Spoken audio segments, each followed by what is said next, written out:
Ibrani 5 ayat 13 dan 14. Sebab barang siapa masih memerlukan susu, ia tidak memahami ajaran tentang kebenaran, sebab ia adalah anak kecil. Tetapi makanan keras adalah untuk orang-orang dewasa yang karena mempunyai panca indera yang terlatih untuk membedakan yang baik daripada yang jahat. Bapak, Ibu, Saudara yang terkasih di dalam Tuhan, seorang manusia senantiasa mengalami pertumbuhan. Dari bayi bertumbuh hingga menjadi orang yang dewasa. Dan dalam menunjang pertumbuhan, maka diperlukan makanan bagi manusia untuk dapat hidup dan bertumbuh kembang. Ketika masih bayi, diperlukan makanan yang lembut, yang lembek-lembek, sehingga dapat dikonsumsi.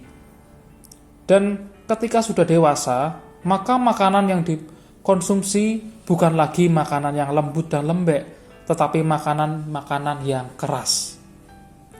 Dalam surat Ibrani 5 ayat 13 dan 14 dituliskan bahwa barang siapa yang masih memerlukan susu, dia tidak paham akan ajaran kebenaran. Ia masih anak kecil.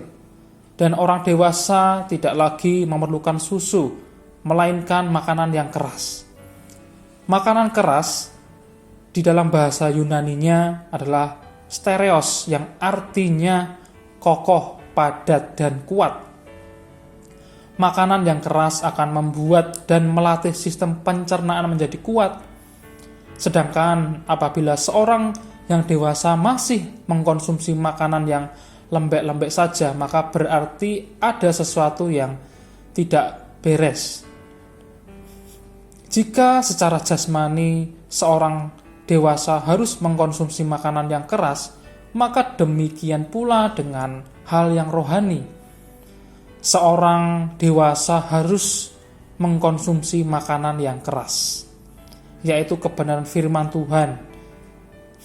Ketika kebenaran firman Tuhan disampaikan dan itu bertentangan dengan keinginan hati kita, apakah kita akan taat terhadap firman itu?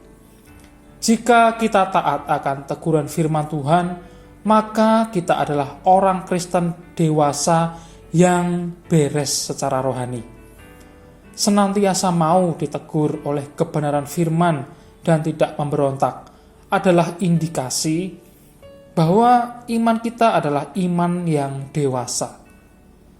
Dan apabila kita masih belum bisa menerima firman yang keras dan menolaknya, maka kita masih dalam tahap iman kanak-kanak. Mari kita sebagai orang-orang Kristen yang bertumbuh di dalam Tuhan, kita miliki iman yang semakin dewasa di dalam Kristus.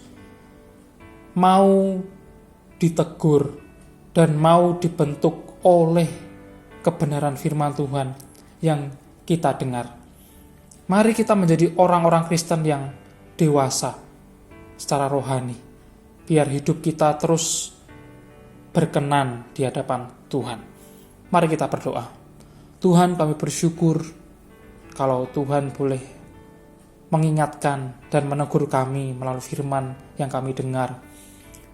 Biarlah Roh Kudus-Mu yang memampukan kami, Tuhan, untuk kami taat melakukan firman-Mu, dan kami memperbaiki diri, karena firman-Mu itulah yang mengkoreksi hidup kami. Berikan kami kekuatan dan kemampuan untuk hidup taat seturut dengan firman-Mu. Terima kasih Tuhan. Hanya di dalam nama Tuhan Yesus kami berdoa dan bersyukur. Amin.